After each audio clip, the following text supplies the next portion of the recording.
Welcome to Unleash Your Retirement with David Koren from RVA Wealth Management.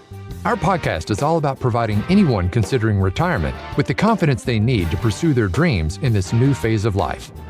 We cover a wide range of topics, from retirement planning to investing with purpose, all while making you laugh and keeping things lighthearted.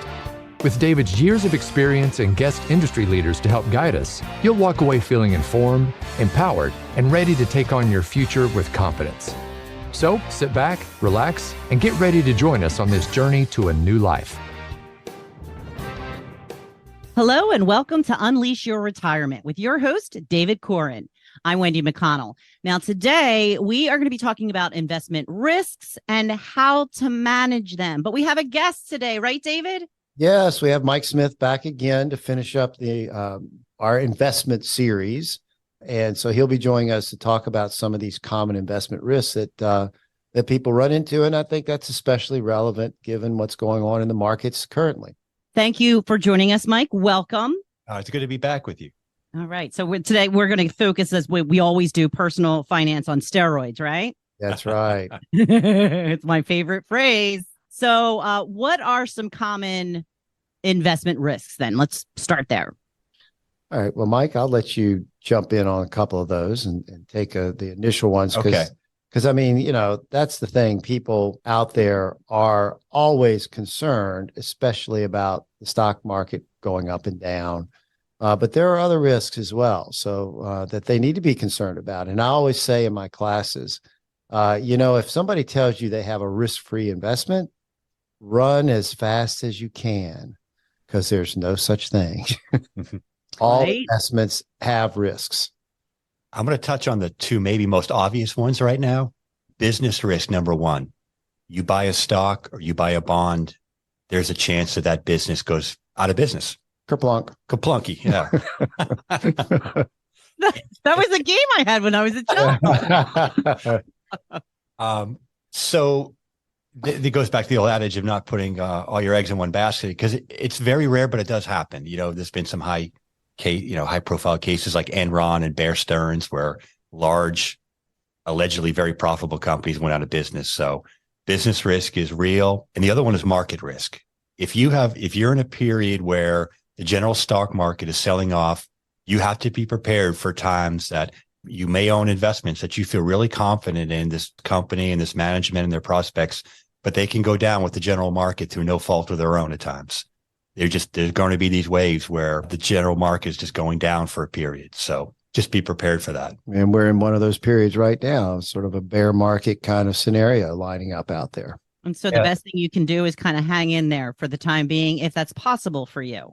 That's correct. But there are mitigating strategies that we're going to be talking about to help minimize your downside risk, or at least put you in a position where you don't worry about it. You're fine. You're going to be fine, and you're able to wait out the downturn. Okay. So that's key. How do we protect ourselves then? Like when it's volatile like it is now? Well, there are a variety of ways. The first one would be diversification of the portfolio. A lot of people, and I can think of here, locally in our market, Dominion Energy for one, they've been around a long time, and a lot of people put all their money in Dominion Energy stock. Well, you would think, oh, that's a nice, safe utility stock, but they're down like 50% this year. So no, you can't put everything in one stock. It doesn't work that way. In fact, we sort of say that, you should never have more than 10% of your portfolio in one stock. And what we tend to do in ours is keep things down to about a 1% or 2% number in any one stock. And then you're spreading your risk out over multiple ones. And that's one way to hedge, especially against business risk. As far as the market is concerned, there are a variety of ways to deal with the market. Modern portfolio theory is one where we basically are looking at a lot of statistical indicators and then taking your risk profile and saying, okay, this is the downside risk you're really comfortable with. I can handle a 10% move down in my portfolio. I'm not going to panic and sell everything, okay? So you can build a portfolio that shouldn't have more than a 10% downside risk to it. Or you say, well, in the worst case scenario, I can handle a 20% downside risk. In that case, well, and by the way, the market went down 20% last year.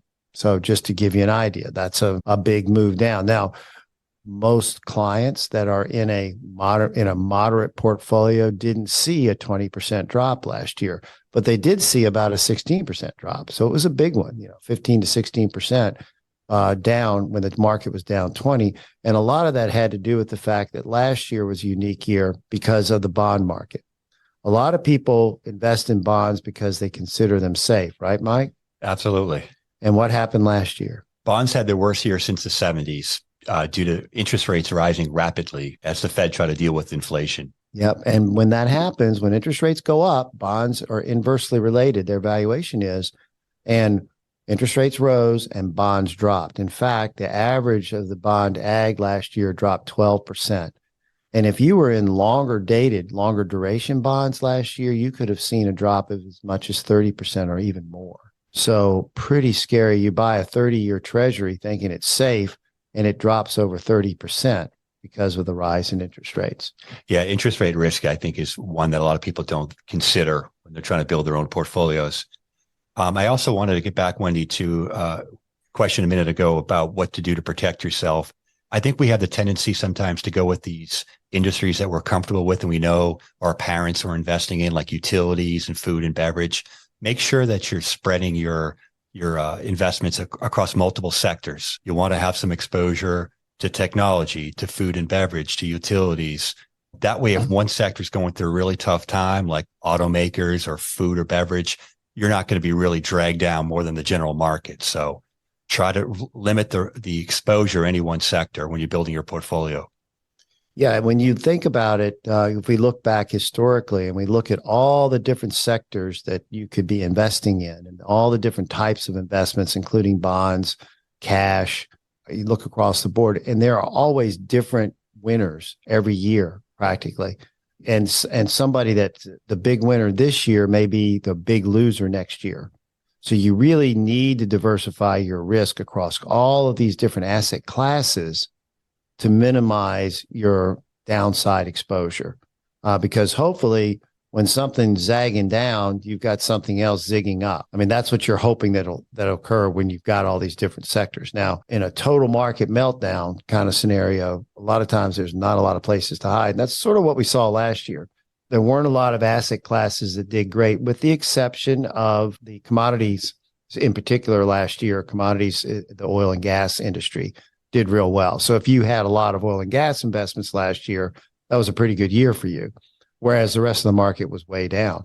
But if you had a nice allocation to that category in your portfolio, you had some protection. One important thing to note is there could be these 6 month, 1 year periods where the general market is just not going to cooperate and it doesn't feel good. Before you're building your portfolio, make sure you have adequate your cash so you can ride these periods out. If you have any short-term needs or emergencies, you don't have to try to sell stocks when the general market is down. Right. Think of these as long-term investments, and over the long term, you should do very well if you're picking quality companies. Yeah, honestly, if you don't need to tap your investments for income for a long time, let's say you're 45 years old and you're investing primarily in your 401k, you really shouldn't even blink when the market goes down. You should be taking advantage of a risk mitigation strategy called dollar cost averaging. And most people are doing that. Dollar cost averaging essentially means that you are always putting money into the market, whether it's down or whether it's up. So over time, you will actually, when it's way down, you're still buying in. You just keep buying. And that dollar cost, which is what most people do because their money goes into their 401k automatically from their paycheck every month or every two weeks or what have you, however they get paid. The money's going into their 401k and they're buying into the market per their allocation. The other thing you have to do, especially if you're younger, under 50, let's say, and you've decided what your risk tolerance is, and you have your allocation in a position where you're sort of comfortable with the mix. Let's say it's 60% equities and 40% bonds. You're comfortable with that. Don't sell just because the market is going down. that is the worst thing you could do, because that's what a lot of people do. We call them the retail investors. In fact, in our industry, we sort of watch what the retail investors are doing, because they're a big indicator of where the market might be going. So if they're and an indicator of when we call it the final puke out in the markets occur, that usually comes from the retail investor. So the retail investors, I can't handle it anymore. I'm pulling everything out of the stock market in my 401k. Okay, that's the big mistake, because it almost always happens at the bottom. And then you miss out on the recovery, because then you wait. Oh, it's going back up. Oh, I'll wait till it gets better. Oh, it needs to get a little bit better. I'll wait. That is a horrific strategy. So being consistent, staying in the market, doing dollar cost averaging on a long period of time, and being diversified across all the different asset classes is probably one of the best ways to protect yourself against this market type of volatility and downside risk. Now, when you're retired, it's a little different story, right, Mike? For sure. You're no longer adding to your retirement plans, obviously. You can still do dollar cost averaging. A lot of times people have a large amount of money that they want to get into the market after they're retired. And they said, Mike, is this a good time to be getting in? Is our market too high? So what you can consider doing is slowly getting into these stocks, maybe put a third in, take a few months off, keep some in cash, add another third later. And then you could sort of make sure I didn't buy at the top here. You're slowly working into building up a nice position. Right. Now, I just want to circle back real quick, Wendy, and just make sure that we check off all the potential investments and common risks that people are facing. So we talked about market risk, which is the one that most people are concerned about. We talked about a little bit about interest rate risk. We talked about business risk. We should also talk about inflation. If you're in a cash account that's earning 3% and inflation is 6%, what's happening? You are losing money. You're losing buying power. There is a downside to cash. It may be safe, but you still may be losing money. People say, because you're losing buying power. And in this environment where we've got pretty high inflation, that's what's happening to a lot of folks, unless they've repositioned that cash into something that is going to give them a higher yield, to keep up with inflation. Liquidity risk. You got all your money in the house. Hey, you can't take advantage of something very easily when all your money's in the house. And today, you don't want to be taking out a mortgage or home equity line of credit to invest, because guess what? You're going to have to pay like 10, 12% interest on that. So when your money's locked up in something like real estate, like your home, you have liquidity risk. You can't get out of that easily to take advantage of being able to buy something else that could go up a whole lot faster. And that's also an example of sort of opportunity risk. So you have this opportunity, but you have no way of investing in it because you invested in something else over here and you can't take your money out right now. So that's an opportunity risk. So one of the things you have to be careful of is investments that lock your money up, which is something that annuities do, which is something that non-traded programs out there, that you get into those things, they promise these big returns, but honestly, and they might give you some diversification, but honestly, your money's locked up until that thing is done. So if you wanted to invest in something else, you can't. So you've got that opportunity risk out there. And the other one that a lot of people don't think about it, but it's currency risk. So if you're investing overseas, you do have to be concerned about what happens with currency. Is the dollar strong? Is the dollar weak? I went to Canada recently and the dollar's strong there. So my dollar bought more, in that marketplace. So you have to be aware of those things when you're investing internationally, and currencies can swing pretty rapidly. And if you're not hedged for that or understand that risk, it can be very disadvantageous to you in terms of how you're investing your portfolio. Yeah, I would advise people that are getting started against putting too much into the international stocks, Wendy. There's a lot more at play there between currency risk. You have sometimes volatile governments, lack of proper accounting in some areas.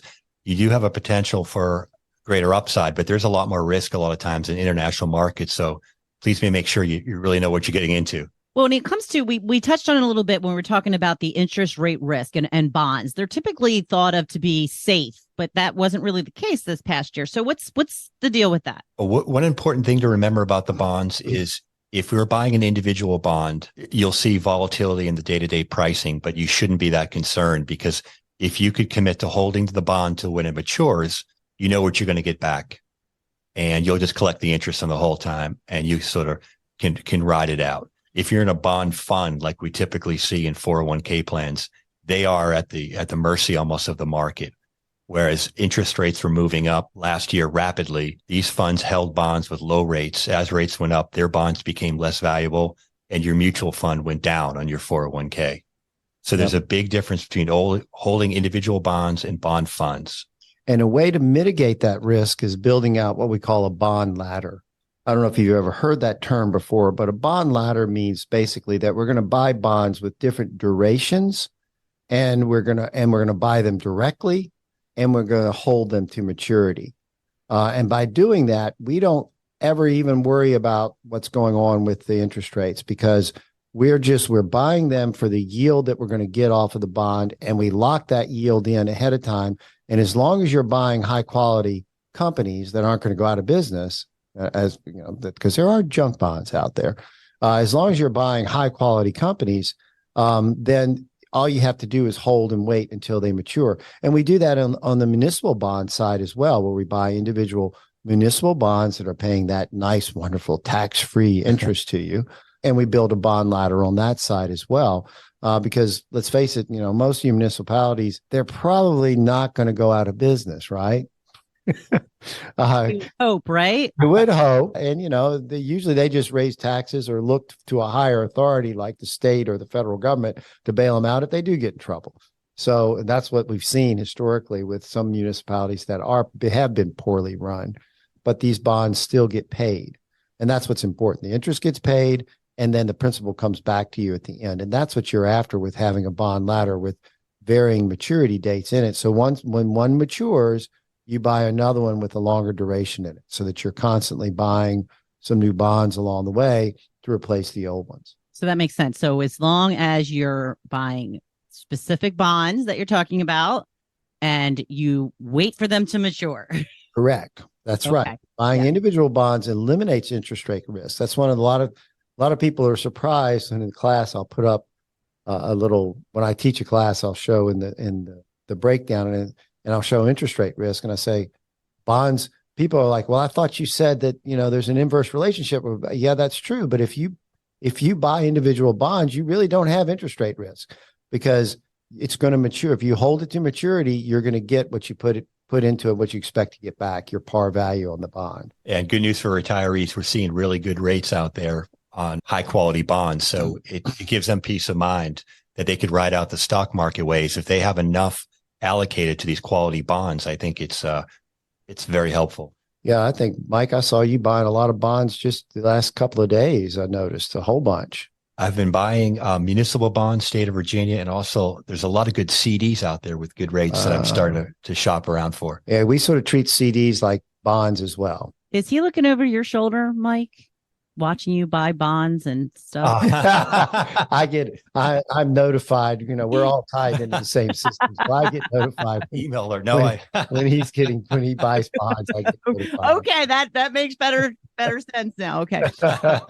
What about gold or other commodities? Well, that's another type of asset class when we view it that way. But keep in mind that commodities, for the most part, are very volatile. They go way up, way down. Lately, the gold index has been following the stock market to a large extent.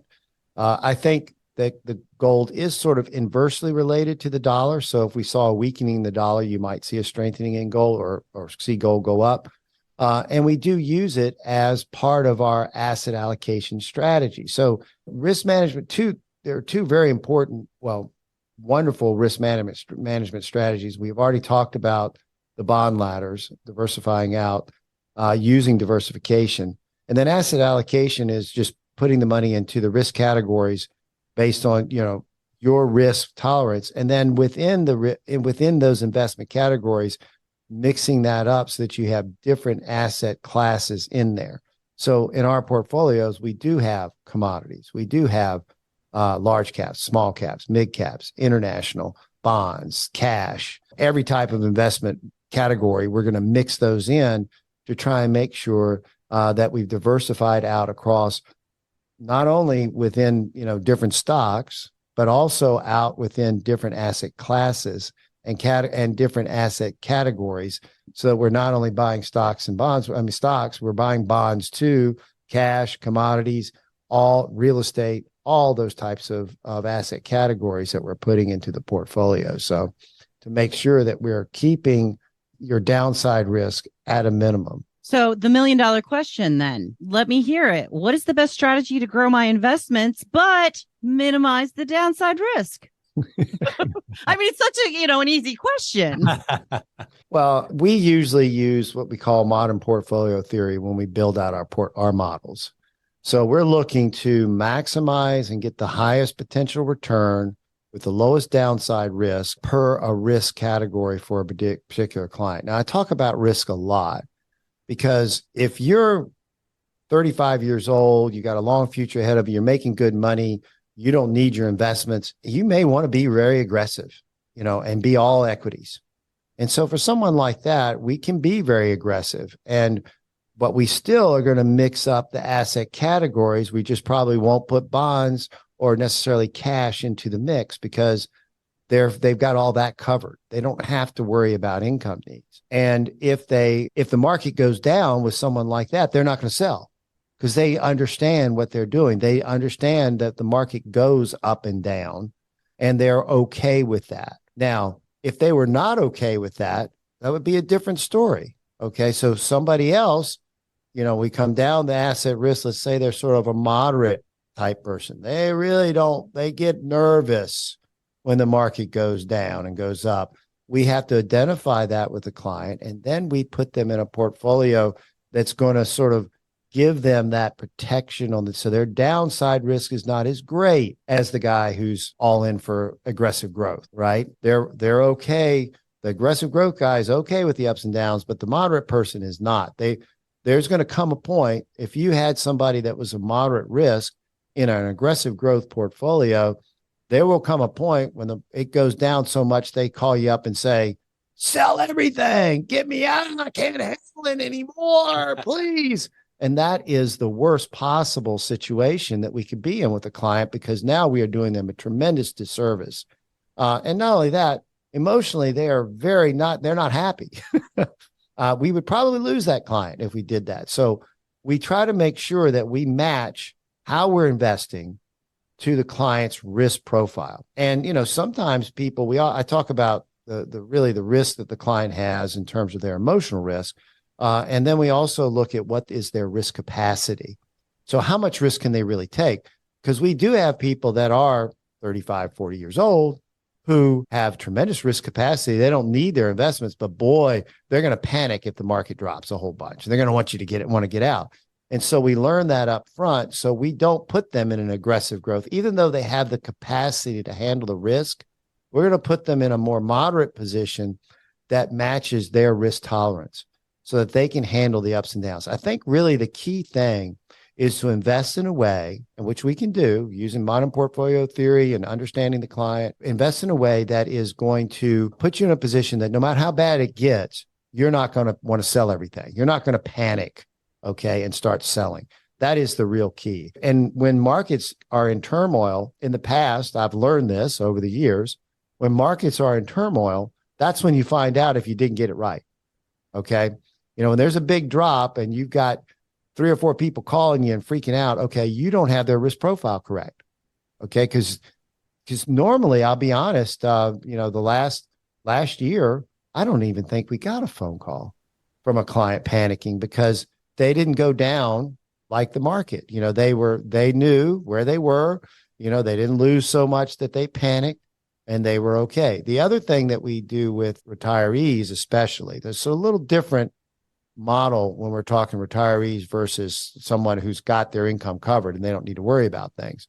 So with a retiree, it's a different model because what we are looking at there is we need to make sure that we have enough safe assets, and usually that's cash and a mix of bonds of some sort, enough safe assets to cover their income needs for the next 5 years is what we shoot for. If we do, then we can be fairly aggressive with the rest of the portfolio. Now, if we don't, even if that client is a pretty aggressive risk person, we'll tell them, hey, you know what? We can't be in the market. We need to lower your risk because we need to keep these assets safe to cover your income flow needs in the future. So it's sort of a cash flow management approach that we take, so that really drives how we invest the assets for someone who's already retired, because we want to make sure that no matter what happens to the market, we're not going to have to sell anything when we don't want to. Okay. That's a key thing. We don't want to have to sell, especially an equity position in a down market, because that's the worst possible thing we would have to do, not to sell. And again, that all has to do with an income flow. So, if we've got their income needs covered, then we don't have to worry about selling in a down market. We can hang in there and stay tough with the equity mix that we've got for the client. So that could mean that we have to lower risk for folks that are in retirement, even though they can handle more risk. Because in that case, we're just saying, hey, your risk capacity has changed because you need this income flow, so we need to protect you. And that's another thing that we do with clients when they're actually retired. So it's sort of a two ways to approach this. Make sure you get your risk tolerance level correct and invest in a way that gives you the right kind of downside protection. And that can be done. By the way, target date funds can do that for people in 401ks to some degree. And then we do that for clients by doing actual in-depth risk analysis for them, getting them and go through a pretty intensive survey to figure out where their risk tolerance lies. And then we do questioning in addition to that to make sure we've got it right. But you can do that yourself. If you're in a 401k or something, just make sure you've got your risk tolerance so that you don't sell in a down market. You're comfortable with how your portfolio, and you're just going to be buying in when the market's down. That's the dollar cost averaging approach on an ongoing basis. With retirees, we have to make sure that we have their cash flow needs covered, and then we can invest riskily. That's really sort of like a bucket approach. We got to have the safe stuff here, and then we can invest a little more aggressively over here. That's what's so great about you, David. You take these really complex issues and you really just make it sound so much more simple, less scary, actually. So you know what? I love that. I love that you picked that up, because that's what it's about. It is. We don't want clients panicking and getting scared in times of market volatility. Yeah. Because we know it's going to happen. There's no avoiding market volatility. It's going to go up. It's going to go down. Over time, it's probably going to go up. Historically, it has. But you know what? You need to be able to handle those times when it goes down, because when it goes down, it can be painful for a while. And we're not talking, necessarily short periods. Sometimes it's several years, like the Great Recession. We had a down market for a long time. You needed to be able to weather that storm. Okay. So if somebody has more questions, how do they get in touch with you? They can reach us through our website, rvawealthmanagement.com. I've got a wonderful little way they can just tap in and hit if they've got any question at all. So we have a little ask anything. You get a 20-minute time frame with me personally or one of the team members here, but usually it's me. We set up and you call in, and for 20 minutes you can ask anything, and we'll do that. So we would be happy to do that. If it's on our website, it's a Calendly link, and you just find yourself 20 minutes of time and ask anything that you would like. All right. Thank you, David. Thank you, Mike, for joining us again. Oh, it was great. Thanks, Wendy. All right. And thank you for listening. Please like, follow, and share this podcast with your friends. Until next time, I'm Wendy McConnell.